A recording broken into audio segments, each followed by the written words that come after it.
Hey everyone, Technomentary with the video for you guys. In today's video, I want to review the iPhone 6s Plus going into 2025. If this phone is still worth it, whether you're currently using it, upgrading to it, upgrading from it, everything you need to know, we're going to be discussing in this video. So let's get started.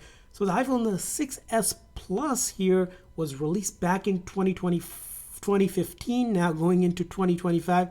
It's almost a 10-year-old phone or a decade-old phone. So you can imagine how old this phone is. Now it has a classic design of a 5.5-inch display with big bezel and a home button here. Feels outdated compared to the new modern iPhones with thinner bezels and edge-to-edge screen. Still appeals to those who prefer a traditional iPhone design. Again, iconic design overall. If you take a look at it, you have that ringer switch, which now becomes the action button. You also know a physical SIM slot here, which, as you know, in the newer iPhone in the US market, they no longer provide. Unfortunately, this phone does not have 5G, so there is no 5G MMM wave. When it comes to charging, it's the Lightning charging. There is no USB-C, but it does have a headphone jack, which is great for if you're listening on soundless compared to the newer Lightning port charge that has the headphone. Now, if you look in the back here, the camera wise, here's 12 megapixel on the back, 5 megapixel front camera as well. So again, design wise, durable design. This is aluminum build compared to the glass back that we see on the newer devices here. Now, it is powered by A9 chip, which is showing its age.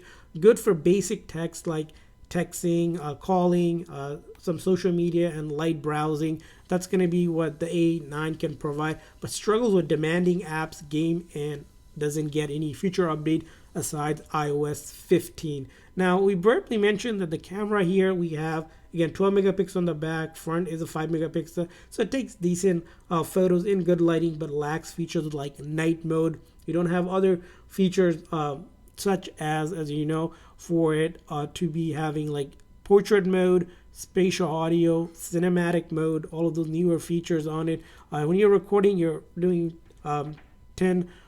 Here, as you can see, HD recording is available on this device, but again, lacks some of those features. It does have slow motion and time lapse. So again, camera not going to be the greatest compared to the newer iPhones with triple camera and a 48 megapixel upgrade on those camera. Now, the aspect is going to be the battery life on this phone here. If you take a look at the battery life, it comes with a 2750 mAh battery, which again is a great size battery for it. But if your battery health degraded, if it's in the 70s or something, you're not going to get much out of this phone because most likely if it's a used phone, it's degraded, which means shorter life with, of course, a potential that you might have to replace the battery. Will still require frequent charging if you're a heavy user. Again, will probably get you around 10 to 12 hours charge on a light to medium user. But if you compare it to a newer iPhone like the iPhone 16, which gives you 22 hours of almost video playback, this phone, again, isn't that great when it comes to battery.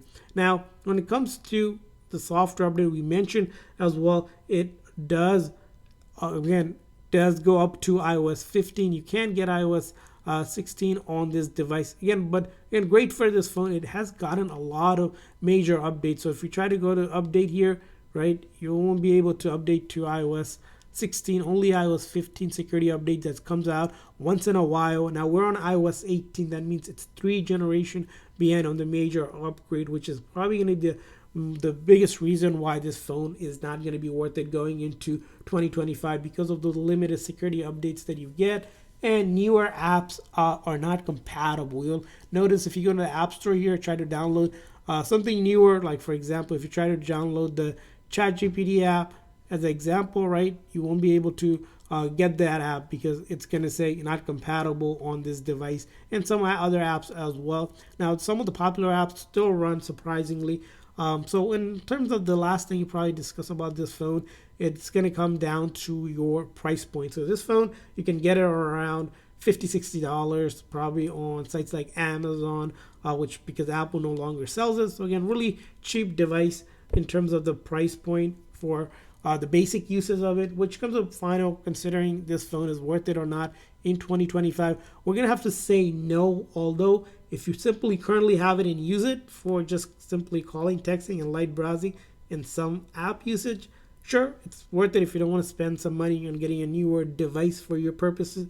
But if you are really considering iPhone, consider the iPhone 13 or above, just because with a phone like this that has aged, you're just not going to be able to download certain apps, which can hinder, and then those software updates that you don't get. So again, that's our kind of thought on the iPhone 6 Plus going into 2025. So I want to hear from you guys. What's your thought on the iPhone 6s? Do share it in the comment section, and I hope you guys found this video helpful. If so, please consider a like and subscribe button for more tips and tricks and reviews like this, and we'll see you guys next time.